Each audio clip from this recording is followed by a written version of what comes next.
Músicas que cuentan historias. A través de los años, los grandes compositores han utilizado como herramienta la suite, que es un método de recopilación de piezas mediante el cual ellos acumulan sus obras y hablan de los aires que en su momento histórico han sido importantes y representativos. Acompáñenme en este viaje a través del tiempo para analizar algunas de las piezas representativas a lo largo de los años. Este viaje comienza con Juan Sebastián Bach, uno de los grandes compositores del periodo barroco. La música de Juan Sebastián Bach se caracteriza porque en su época tenían que hacer música que alabara a Dios, música que giraba en torno a lo religioso, a lo espiritual. Pero también la música tenía una característica. La música tenía que agradar al rey. Era música cortesana para la época del mecenas, que era también el rey. De que no era fácil agradar al rey y agradar a los religiosos de su época, Juan Sebastián Bach decide componer una interpretación maravillosa que tenga que ver con la pompa de la corte del rey de Francia y una música que a su vez tenga el contrapunto y tenga la gran orquestación correspondiente a la música religiosa de su tiempo.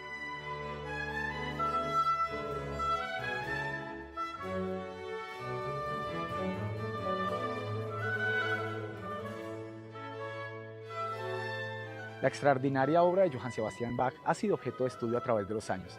En esta ocasión contamos con el maestro Luis Guillermo Vicaría y Julien Fauré como expertos en el tema para indagar sus obras. La suite orquestal número 3 de Johann Sebastian Bach.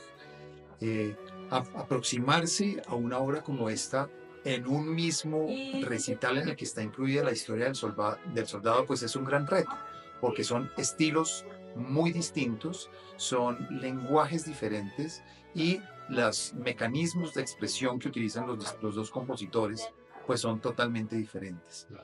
En una obra como esta, pues está todos los aspectos que hay que tener en cuenta relacionados con el conocimiento histórico de una época, en contraste con el hecho de que se está tocando con instrumentos que son de la época.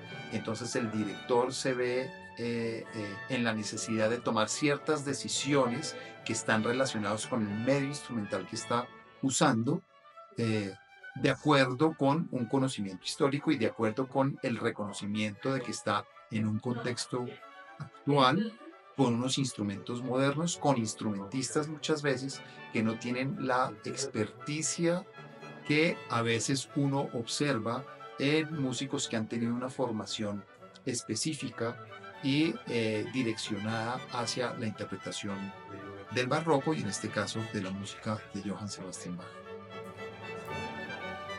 Por otra parte tenemos al maestro Julien Fauré, director de la Orquesta Sinfónica de la Orquesta Filarmónica de Bogotá, especializado en música barroca.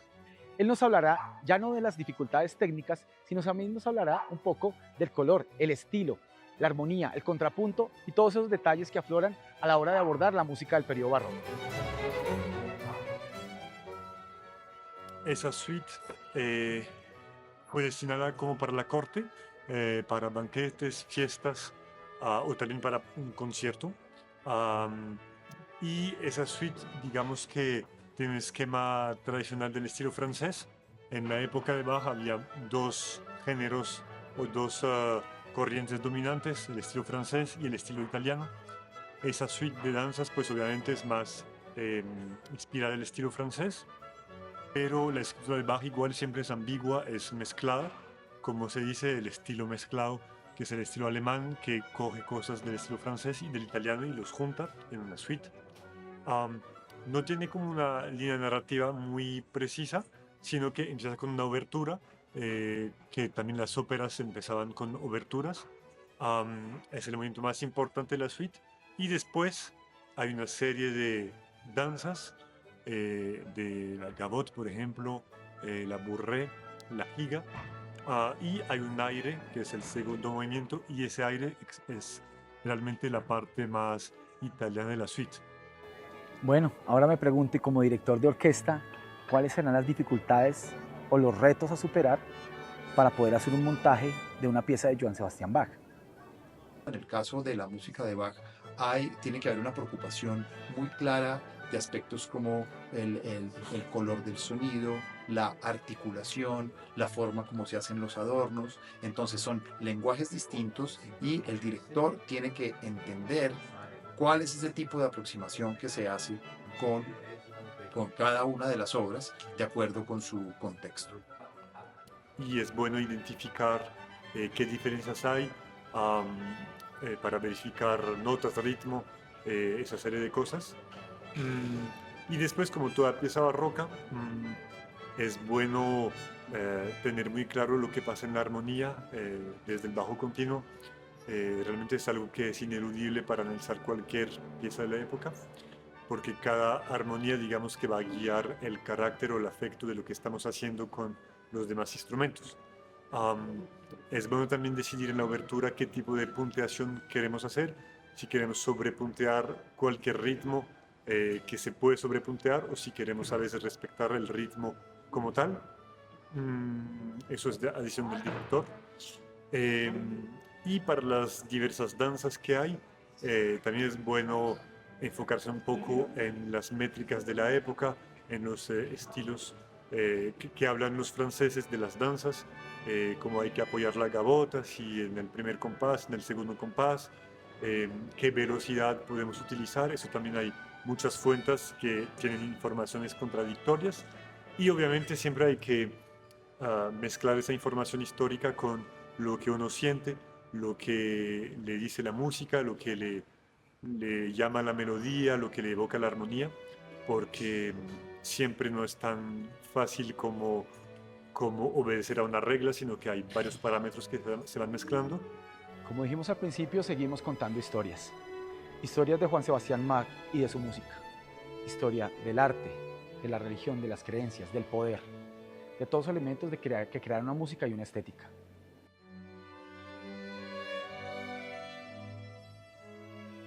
Esperemos a través del conocimiento que nos ha transmitido el maestro Julien y el maestro Vicaría, poder abordar más profundamente este tipo de piezas y poder tener un acercamiento más adecuado a la interpretación de su maravillosa obra.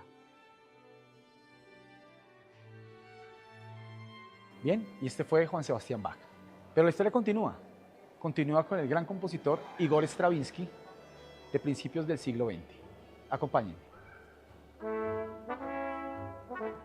Y bien, Igor Stravinsky no solamente alcanzó obras de gran valor estético y gran riqueza sonora. Igor Stravinsky compuso piezas de gran dificultad técnica y un reto para los directores de orquesta.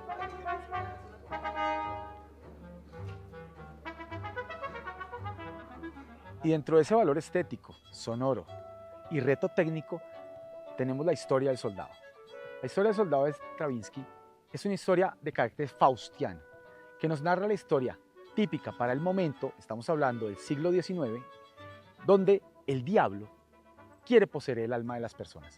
Estamos en un periodo posterior a la guerra, a la Primera Guerra.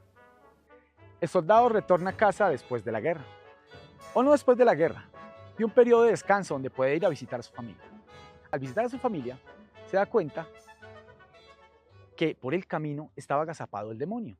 Pero el demonio no se presenta como demonio, no se presenta como un personaje monstruoso, deformado por la desobediencia a su creador. El demonio se presenta más bien como una persona amable, quien a cambio de que él le enseñe a tocar el violín, le puede ofrecer habilidades mundanas para poder conseguir dinero y fortuna. Lo que no sabe nuestro soldado es que al aceptar este trato y pasar los 3 días enseñándole a tocar violín, él está perdiendo su alma y su habilidad para tocar su amado instrumento. Por otra parte, aunque adquirió habilidades profanas para conseguir dinero y fortuna, ya no pasaron 3 días, pasaron 3 años. Luego de estos 3 años, su madre, su esposa y su familia y sus amigos lo desconocen. Aquí empezamos la historia del soldado y el drama que este representa.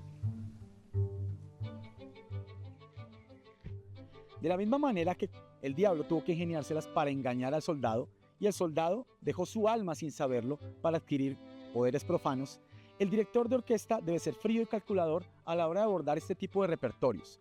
Debe combinar la visceralidad con el foco y la concentración. Preguntémosle al maestro Guillermo Vicaría cómo abordar en este tiempo este tipo de repertorios. En el caso de Stravinsky se ha mencionado el reto tan grande que hay desde el punto de vista técnico por la urgencia que hay de que hay mucha precisión rítmica por los cambios que hay, cambios tan abruptos que hay en las métricas y en las agrupaciones rítmicas que hace Stravinsky. En un lugar como estos, donde ha recorrido tanto el paso del tiempo, donde tantas historias se han forjado, hoy me pregunto, ¿siempre hay relación de la historia con la música? ¿O es simplemente una casualidad? Pidamos la opinión a la maestra Svetlana sobre qué representa la historia del soldado y su relación con la música. La historia del soldado es 1918. Es la obra que cierra el periodo llamado periodo ruso, temática rusa. La historia del soldado está como en la línea que divide el periodo ruso y que marca de una u otra manera el inicio ya del periodo neoclásico. En la historia del soldado, precisamente como en un punto están concentrados esa característica, por ejemplo, del universalismo del pensamiento de Stravinsky, porque él utiliza diferentes fuentes de material musical, porque él siempre se refiere a la composición, al tejido musical como material, ¿no? Está hablando y él como autor trabaja con el material, ¿no?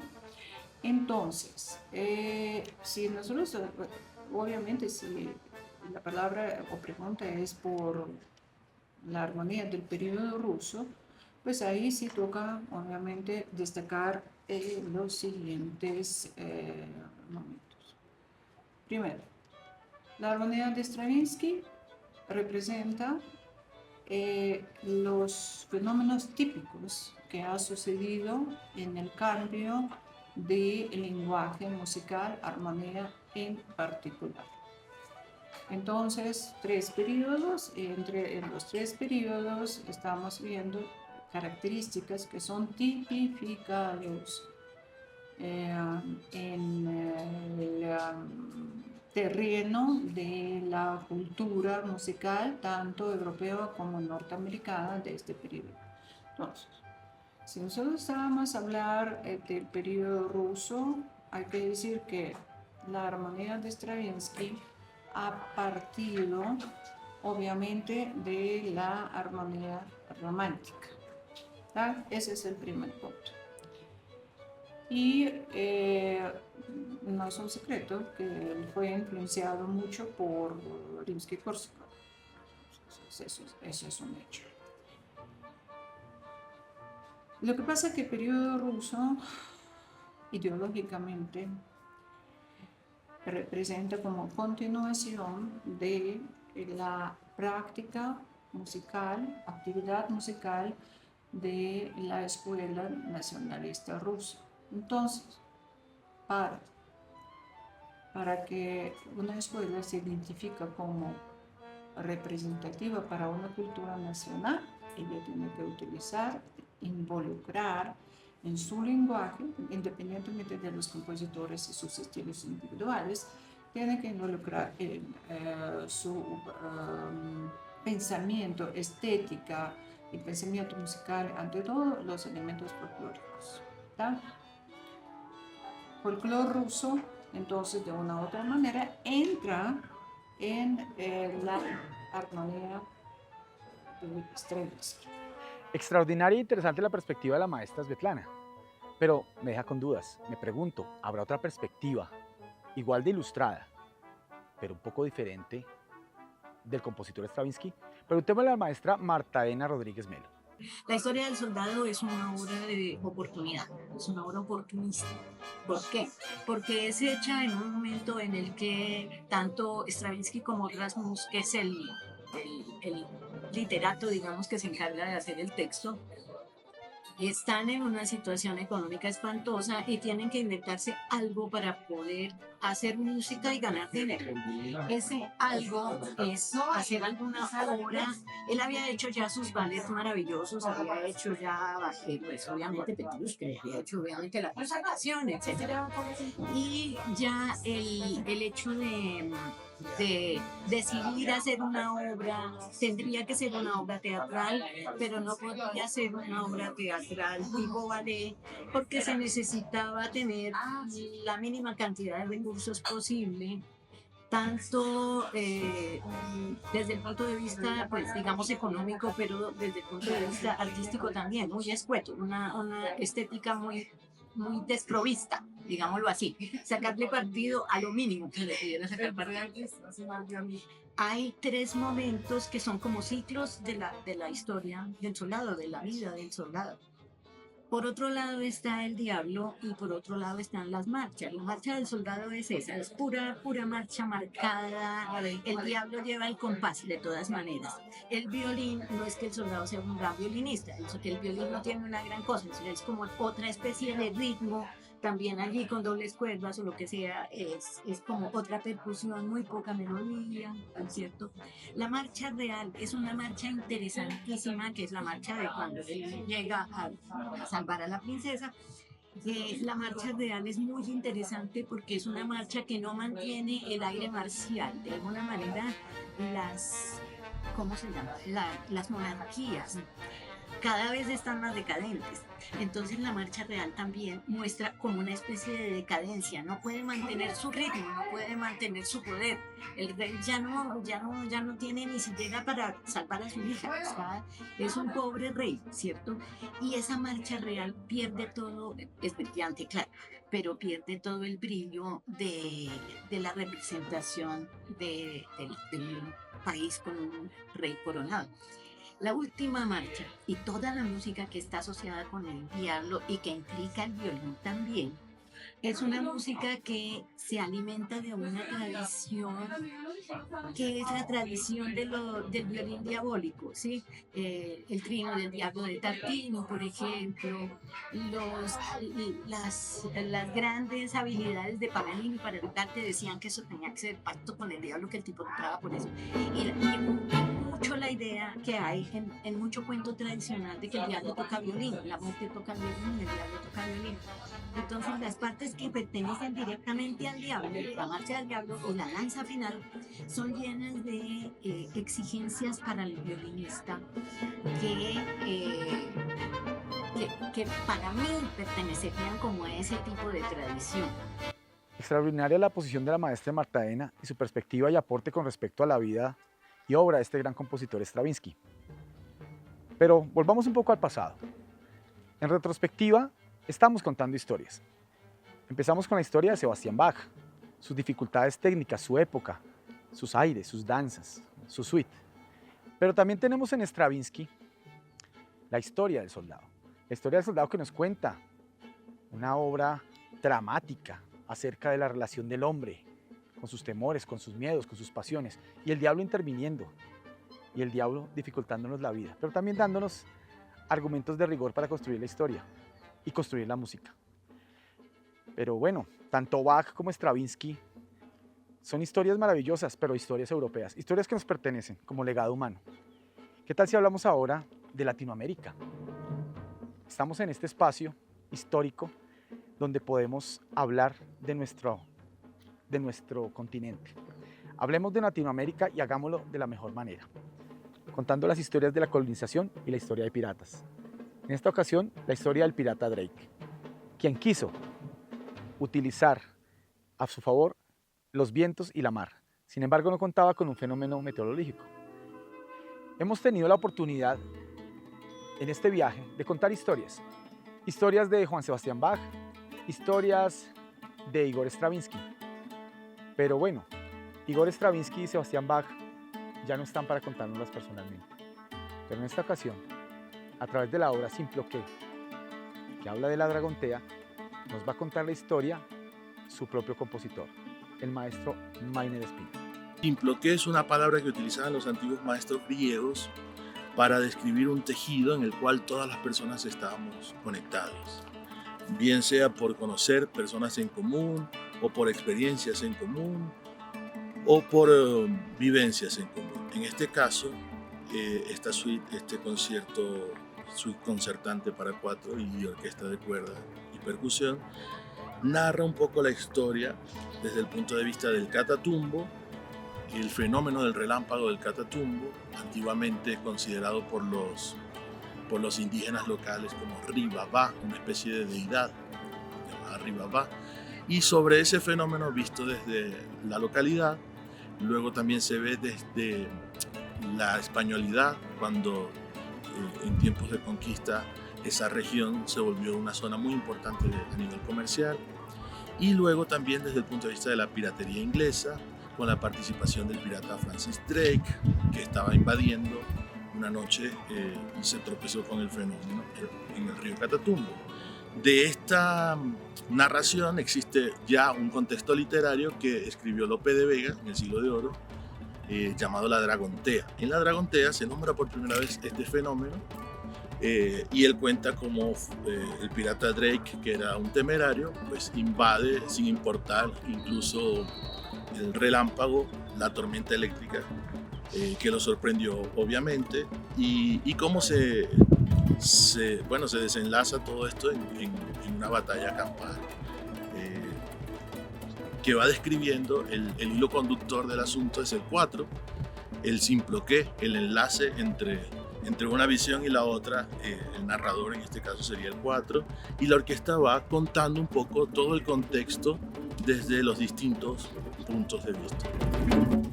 En nuestras músicas que cuentan historias, el maestro Mayne Espina tuvo la maravillosa idea, muy audaz, de tener un protagonista. En este caso, el protagonista, en el contexto de la música sinfónica, de la música tradicional y de la música occidental, en esa tradición que viene de Bach, que viene de Stravinsky, un instrumento muy latinoamericano para sobresalir.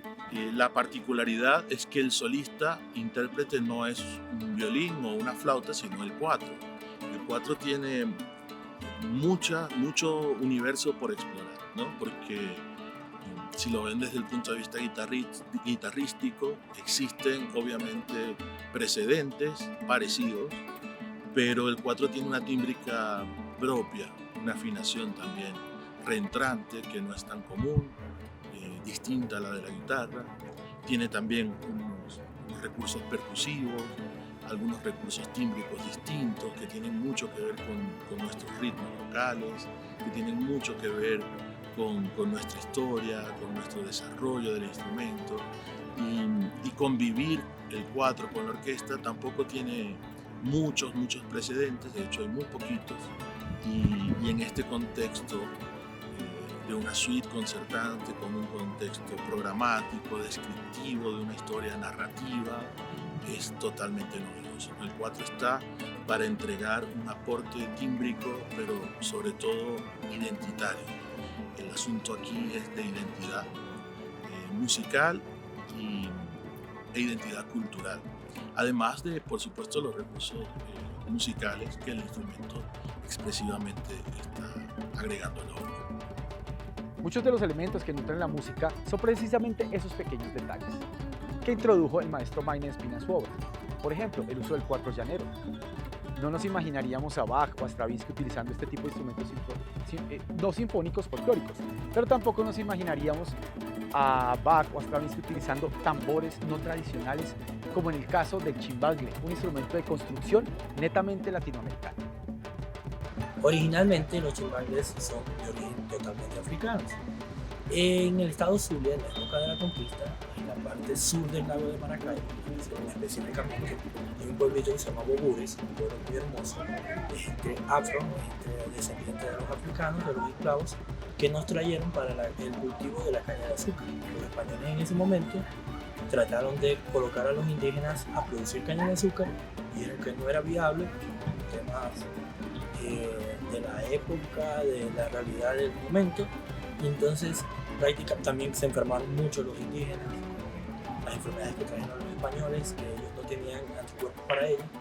Entonces no resistían el trabajo forzado del esclavo negro.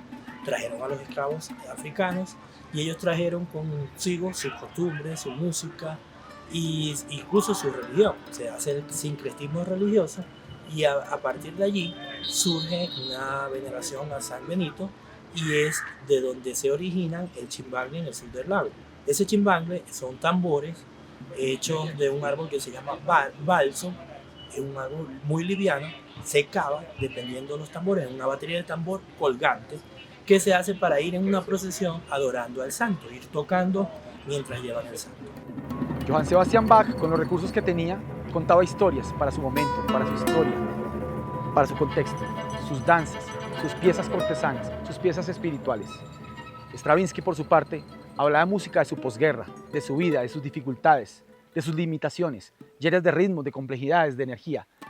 Y finalmente, tenemos a Mayna Espina contándonos sus historias de colonización a través de los instrumentos folclóricos. Y todo simplemente para contar historias, historias de la humanidad. Y bien, hablemos de la importancia de abordar nuevos repertorios latinoamericanos. Y qué mejor que con la experiencia y el conocimiento de nuestro director de estudios musicales de la Universidad Javeriana, el maestro Luis Gabriel Mesa. Bueno, yo creo que respondería esa pregunta desde dos perspectivas. La primera, una tal vez más personal, que es la formación que yo tuve como músico colombiano, que se nutrió justamente de un acercamiento hacia músicas nacionales y particularmente de tradición andina. Y luego la segunda, quizá la comentaría desde el marco curricular dentro del ejercicio que hemos venido realizando aquí en Javeriana, no solamente con la maestría en música, sino también con un proceso reciente que hubo de reforma curricular del pregrado de la carrera de estudios musicales y que también se formuló esa pregunta, ¿no?, sobre cuál era la relevancia de incorporar una profundización importante en cada espacio académico que incluyera aquellas músicas de Colombia y América Latina que no necesariamente formaban parte de ese canon académico establecido para muchos de los contenidos de distintas asignaturas, ¿no? Entonces, entre esas dos partes, comenzaría por la personal argumentando que cuando yo comencé a formarme como pianista, inmediatamente, estoy hablando de cuando yo tenía 8 años de edad, tomando mis primeras clases de teclados, yo había tenido quizá un acercamiento hacia música fundamentalmente europea, porque quizá lo que nos pasa a muchos estudiantes de piano clásico es que hay casi que una literatura pianística establecida a la cual uno aspira gradualmente para luego ser ejecutada en espacios públicos, en conciertos. Digamos que hay como una noción de ser concertista de piano, ¿no? Al menos yo crecí un poco pensando desde esa perspectiva y tuve una profesora que fue muy interesante en los procesos pedagógicos con la infancia y la juventud. Ella se llama Ana Josefa Montenegro, una profesora de Pasto. Yo vivía allá en esa época, en Medellín. Y después de utilizar algunos materiales de base que fueron europeos y algunos norteamericanos también, sobre todo para formación técnica en el instrumento, ella empezó a cultivar en mí una inquietud sobre músicas que pudiera yo empezar a tocar, que fueran de un nivel acorde con lo que yo estaba haciendo en ese momento temprano de mi formación y por parte de compositores colombianos. Recuerdo que, claro, ella, mi profesora Ana Josefa Montenegro, tenía una amistad muy cercana con una pianista y compositora de Pasto que fue muy importante en el siglo XX, que fue Maruja Inestrosa. Entonces ella me dio un par de partituras que ella tenía de Maruja Inestrosa y yo habré tenido quizá unos 12 años de edad tal vez cuando empecé a leer esas obras y empezó ahí una inquietud fuerte por mi parte para explorar ese repertorio, porque no era el canónico, ¿no?, el que todo estudiante de piano fuera de Pasto estudiaría, sino un repertorio especial que hacía que formarse como pianista en una ciudad como Pasto y con una profesora que conocía a Maruja Inestrosa, como eso podía generar también como un sello distinto, ¿no? Y recuerdo eso como algo que a mí me marcó mucho, porque yo veía en ese repertorio, en ese par de obras de Maruja Inestrosa que a mí me entregó mi profesora, un camino nuevo, interesante estéticamente. En otras palabras, a mí me gustaba ese repertorio. Yo decía que hay algo como que me hace sentir muy conectado, ¿no?, con estas obras. No perdí el interés por seguir montando repertorio europeo. De hecho, yo tenía una fascinación por muchos compositores europeos mientras estudiaba piano en esa fase de adolescente, ¿no? Compositores particularmente como Chopin y Brahms. Creo que esos dos eran dos referencias para mí súper interesantes.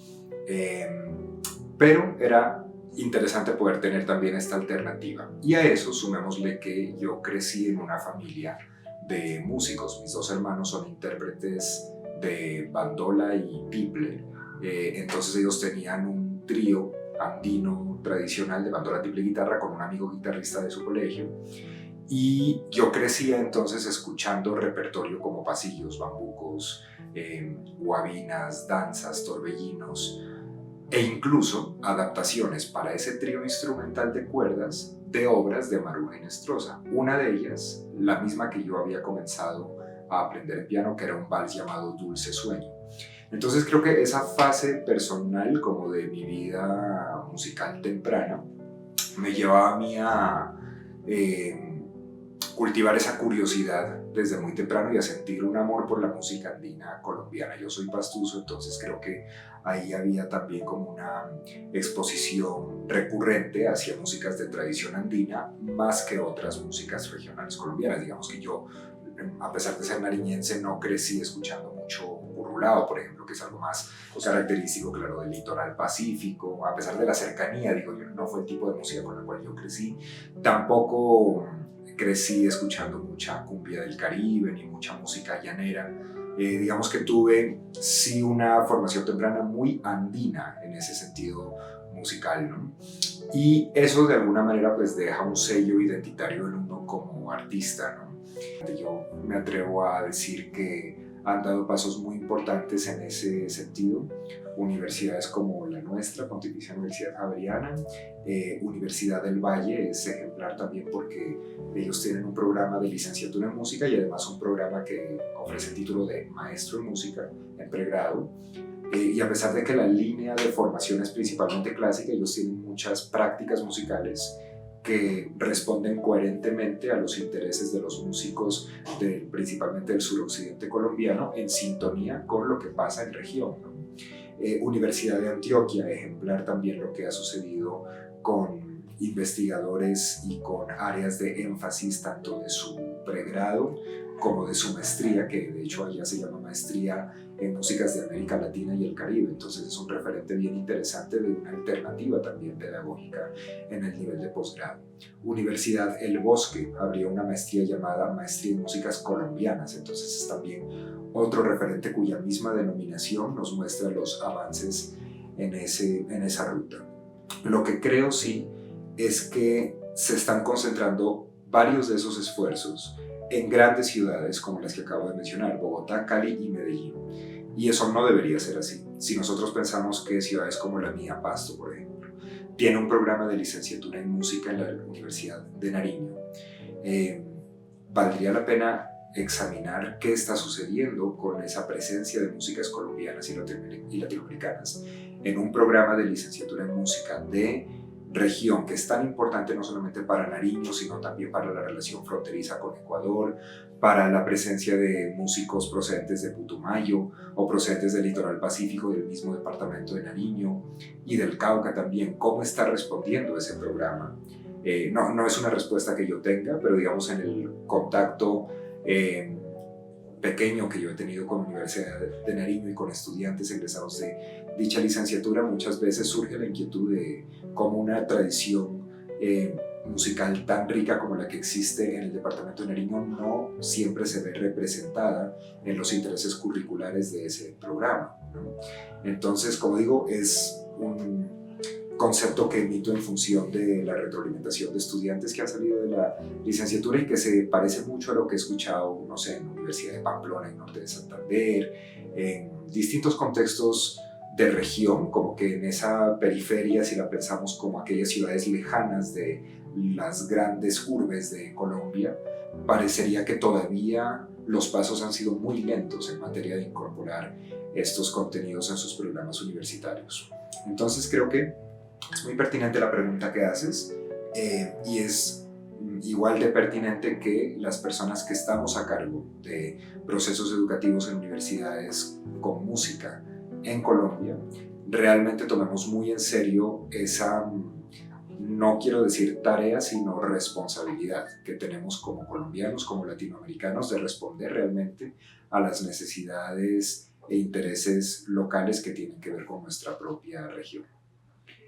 Hemos llegado al final y como un extraordinario final podemos contar que tenemos la valiosa conclusión de seguir contando historias a través del tiempo, a través de la música, a través de lo que nos presenta la vida cotidiana, de lo que nos presenta nuestros contextos sociales, políticos, económicos e intelectuales, religiosos, espirituales. El horizonte nos depara un futuro lleno de oportunidades. Contamos con las herramientas técnicas e intelectuales posibles para poder ser salvaguardas de esas historias que contaron nuestros antepasados músicos. Para poder hacer la mejor música, contamos con todo el desempeño técnico, intelectual e instrumental. Y nunca olvidemos, siempre desde la partitura. Estos son músicas que cuentan historias. Soy Mauricio Saavedra, estudiante de Dirección Sinfónica, y para mí fue un honor haber hecho este recorrido a través del tiempo, en este viaje analizando a 3 grandes compositores. Uno del pasado lejano, uno del pasado un poco más cercano y un gran compositor contemporáneo.